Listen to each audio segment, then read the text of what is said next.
Hello, everyone, and welcome to this latest weekly market recap for the week ending March 19th, Wednesday, March 19th, 2025. I'm Tom Bowley, Chief Market Strategist at EarningsBeats.com. It's a pleasure to be with all of you again this week. Thank you so much for your patience last week. Did have some family issues to deal with, which was the reason why we didn't do a show last week. But it is good to be back. And again, thanks for your patience and understanding. Usually I talk about things that have happened over the course of the last week. So going back to Wednesday's close from last week through Wednesday's close of this week, I am going to spend a little bit more time though today on what happened today because it was Fed announcement day. So the latest Fed meeting has now come and gone again. No change in interest rates, some subtle changes in the language. And we'll talk about all that here in just a minute. But again, want to welcome you to the show today. Really a pleasure to be back with all of you again. So let's take a look first on a weekly basis. What has happened from last Wednesday to this Wednesday? So here are the major indices that I like to follow. Russell 2000 small caps leading the way up 2.9%. Mid caps up 2.68%. Dow Jones up nearly 1.5%. S&P 500 just a little bit below, up just under 1.4%. NASDAQ up about 0.75%, and the lowly transportation group, which just continues to lagged again, rising just fractionally, which was a lagging group relative to all the other numbers that you see there and all the other indices. So transportation continues to lag, which suggests to me that the market is very concerned about the economy. That's why transportation lags typically, and I think that's why it's lagging now. Moving on to the sectors, you can see energy had a really strong week, gaining almost 6% over the course of the last week. Financials, industrials, materials, utilities, healthcare. I'm seeing defense, I'm seeing value, I'm seeing dividend payers. And then we come down to the bottom, which are many of the growth names in the technology space, communication services, both consumer groups down at the bottom, but clearly Staples has been the outperformer among the two over the course of the last few months. And this past week, the fact that we're seeing both consumer groups down below, again, kind of speaks to me about the market believing that we've got economic issues. So you would expect consumer stocks to not do very well in that kind of an environment. So that's kind of the weekly view, but I want to talk a little bit more about what's happened today. So we got the Dow Jones Industrial Average up 383 points for the day, almost 1%. S&P 500 up a little more than 1%. NASDAQ 1.4%, so getting a little bit of extra love in some of those NASDAQ names, which we haven't had recently. Small caps, mid caps, both up well over 1% for the day. And all the way down here at the bottom, check out the volatility index, which dropped more than 8% today and closed back below 20. I don't think that means we're out of the woods, but it certainly means that, well, we're getting less fear priced into options, which is a good thing. So anytime we got the VIX dropping, remember, we were up to almost 30 not that long ago. Now we're dropping back down below 20.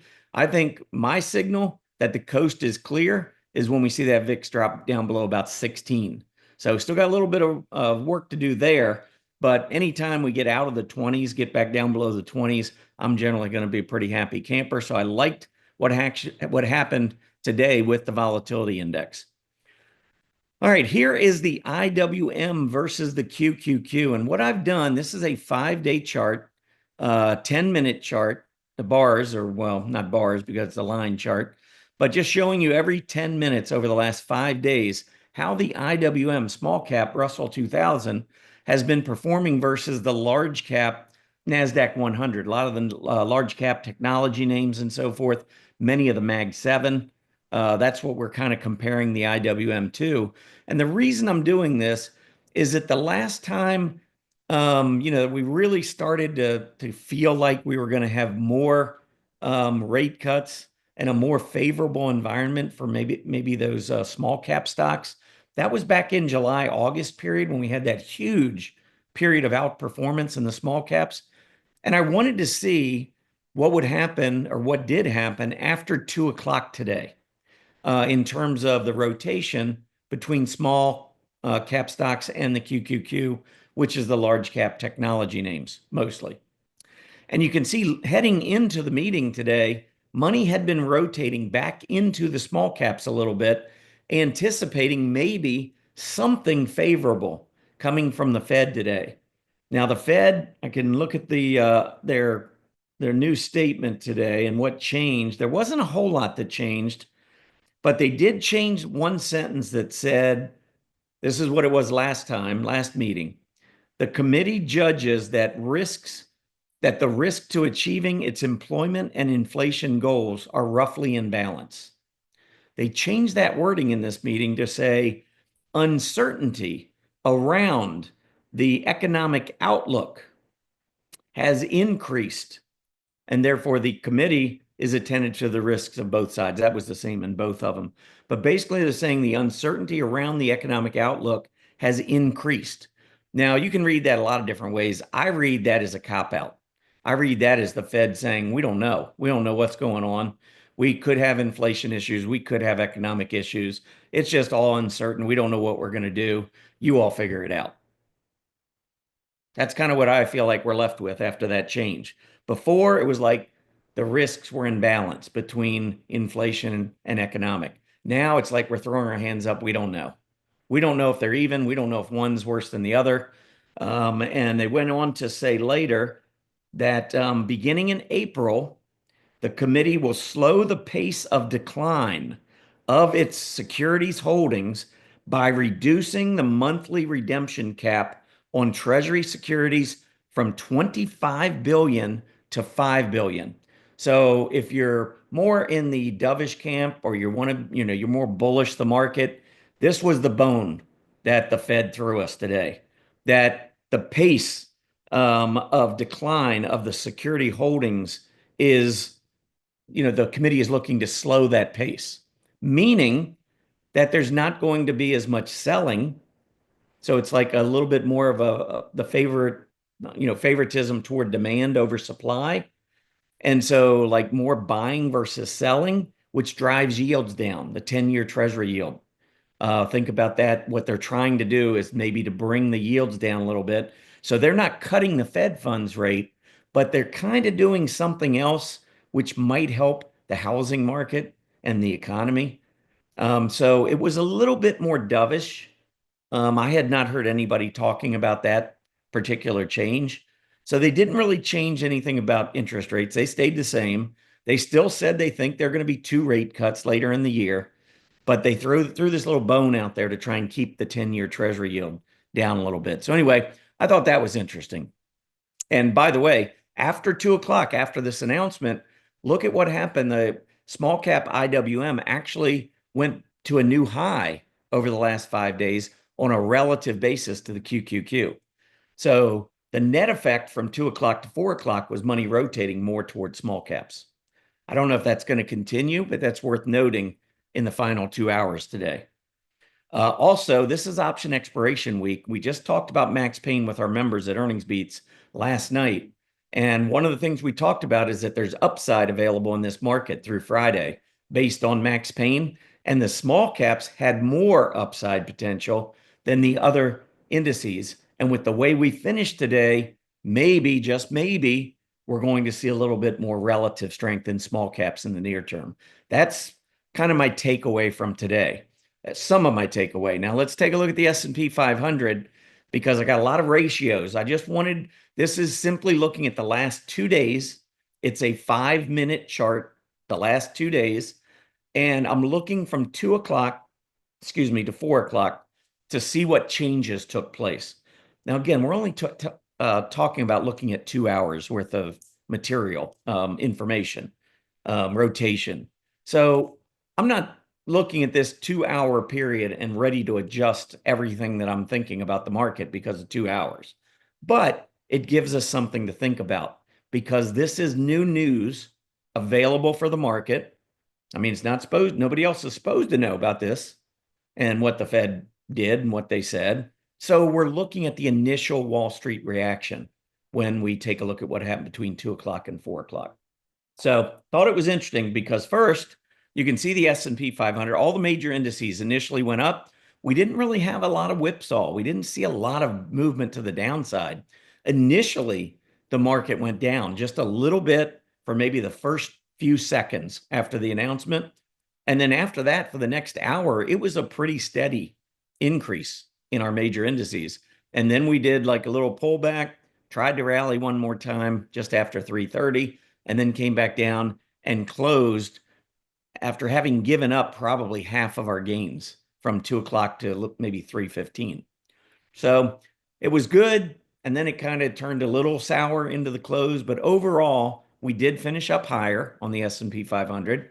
That's a good thing. Beats the heck out of the alternative. And then I was looking at the some of the ratios that I like to follow. So the QQQ versus the spider. NASDAQ 100 versus the S&P 500. NASDAQ 100 being a little bit more growth oriented. Initially, look at that big move to the upside, but we gave it almost all back. And by 4 o'clock, I'm looking at not much change at all from where we were at 2 o'clock. So kind of balanced between S&P 500 and the NASDAQ 100. How about discretionary versus staples? Definitely movement toward discretionary. We pulled back, but we still finished slightly above where we were at 2 o'clock. So a little bit of a win there in terms of discretionary stocks over staples. The Russell 2000, the Russell 1000 growth ETF divided by the Russell 1000 value. So growth versus value. Kind of like the QQQ versus the spider. Nice little bump in growth for the first hour. Gave most of it back in the second hour. Maybe we finished with a slight gain in terms of rotation towards growth. How about large cap growth versus large cap value? The Dow indexes. Pretty much the same as the IWF IWD, just slightly up from 2 o'clock. How about mid cap growth versus mid cap value? Slightly up, but well off the earlier highs. Small cap growth versus small cap value, probably the strongest of all of them. It looks like small cap growth actually did a little bit better. It's probably more volatile, but by the end of the day, it did seem to be a little bit more ahead in the final 2 hours than many of the other ratios I looked at. How about the dollar? Dollar I've been focusing on quite a bit, wondering if maybe we're starting, with rates in the U.S., kind of going sideways. No change recently in the Fed funds rate. And then you've got the European Central Bank, which has cut rates 5 or 6 meetings in a row. We've been starting to see a little deterioration in the dollar, and that continued a little bit after 2 o'clock. Based on the Fed's announcement and discussion, we saw a little bit of downward pressure on the dollar. Technology relative to the S&P 500 actually went down. So even though we had a little bit of movement to the upside in growth versus value, most of that came from discretionary, not from technology, which has, been going down. We saw actually technology went up the first hour, but by the time the end of the day came around, we were at a lower low or a lower level than where we were at 2 o'clock. So I thought that was interesting. Let's keep moving on. We got S&P large cap index here. This is a chart I sent out to our members the last couple of days, looking at what I think is some key short-term resistance on the S&P 500. I think right around 5680 to 5780. We've got some areas. This was prior resistance we cleared back in September. We came back down a little bit below that level, so now we need to try to navigate that. Also, we had this gap support from the election, which was at 5782. We had the low on January 13th that opened 5782. And so that's kind of the upper end of this range. And then between the two, we have the 20-day moving average, which normally the declining 20-day moving average is key resistance in a downtrend. So we're bouncing. So that's the key area of resistance highlighted by that red shaded area.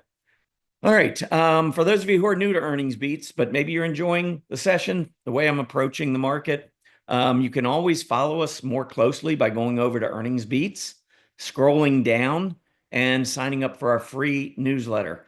Name and email address is all it takes there. We certainly will get you set up. Hit that subscribe button. We talk about many of the things that are important to us at EarningsBeats, and I think you'll be able to add some things to your investing and trading arsenal. All right. Moving on, I just want to mention some of the groups, the industry groups that did well today. So this is just an intraday. Isn't for the week. It's just for Wednesday. And of course, there was a lot of influence based on what happened with the Fed. So take a look, and this I found encouraging. XLY, XLY, XLI, XLK, XLI, XLI, XLY, XLY, XLY, and so forth. Look at all these discretionary areas. This group has been horrible for the last month, especially, but even going back 2 and 3 months, we've topped in that group relative to the S&P, relative to staples, and we've been going lower. Today, it's just, one day, and especially literally only about 2 hours, but at least short term, we saw money rotating back into some of these more aggressive areas. So I like that. Doesn't mean we're out of the woods by any stretch, but depending on how we trade here now over the next couple weeks, I think will give us some pretty good clues as to whether or not this correction is going to morph into a bear market, or if we do go to a new low coming up, maybe we're going to put in some sort of a positive divergence and take back off to the upside. Don't have all the information after 2 hours, but this gives us a little bit of information that makes me feel a little bit more bullish based on this. The last thing I want to do, actually, before I get into the last thing, let me just show you the areas that were not working out so well. Utilities, staples, financials, healthcare, industrials, financials, real estate, staples. Starting to get a feel for what happened today with the Fed. A lot more aggressive stocks doing well, or aggressive areas doing better than the S&P, and then a lot of the defensive, more value-oriented dividend payers took it on the chin on a relative basis. So that ratio, again, it's only 2 hours, but it does help me feel a little bit better about the stock market, at least until tomorrow hits. We'll see what tomorrow holds in store. All right, last thing, Mag 7. Just want to go through and show you these charts real quick. Apple, I think we got to get back through 220 and then that 20-day moving average. So far, not able to do that. In fact, long tail to the top suggests that Apple ran out of gas today. Microsoft still trading below the 20-day moving average. Had a nice day moving up, but we still got work to do. Got to break that downtrend first by getting above the 20-day moving average. Nothing good happens being below a declining 20-day moving average. Got to get back up above it. NVIDIA went up to the 20-day moving average, slightly above it, and we put in that reversing candle, got the Fed announcement. We tried to get back through the 20, couldn't do it, came back down. So again, all of these charts, as you can see, the Mag 7, which are the highest market cap companies, these are the ones that potentially will weigh on the S&P 500 and the NASDAQ 100 if they don't get moving. And so far, you can see the top three not really helping us at all. How about Meta? Meta been under a lot of pressure to the downside today. Gains $1.70. Woohoo! Big party. Not really. Kidding. Meta not performing well at all. How about Google? Google, yeah, well, pretty decent rally, 2%, $3. But again, look at how much distance we have just to get back to the 20-day moving average. Still under a lot of pressure. Amazon made a little bit of a move to the upside, but again, I'm seeing a lot of room potentially to the 20-day, but that's also bad because the stock's getting beaten up so badly it can't even stay close to its 20-day. And then finally, Tesla got a little bit of a rally today, almost 5%. But again, when you drop from 490 to 217 in about 3 months, kind of hard to celebrate a 5% move. To me, it's just a weak rebound so far. So I just showed you all 7 of the Mag 7 stocks, and not one of them to me looks bullish. They all look like they remained under pressure. Even with the Fed announcement today and with a little bit of a rally, this group, which is key to the S&P 500 moving, any kind of, having any kind of strength to the upside, these 7 stocks still are showing nothing. So just be careful out there. I think today's announcement was helpful. I don't know that it's completely changed what we've been looking at. for the last 2 or 3 months. In fact, I would say chances are it doesn't change that, but maybe it gives us enough positivity that we can go up into options expiration through Friday and then go from there. I'll be back next week to update where we stand. Have a great week, everybody. Happy trading.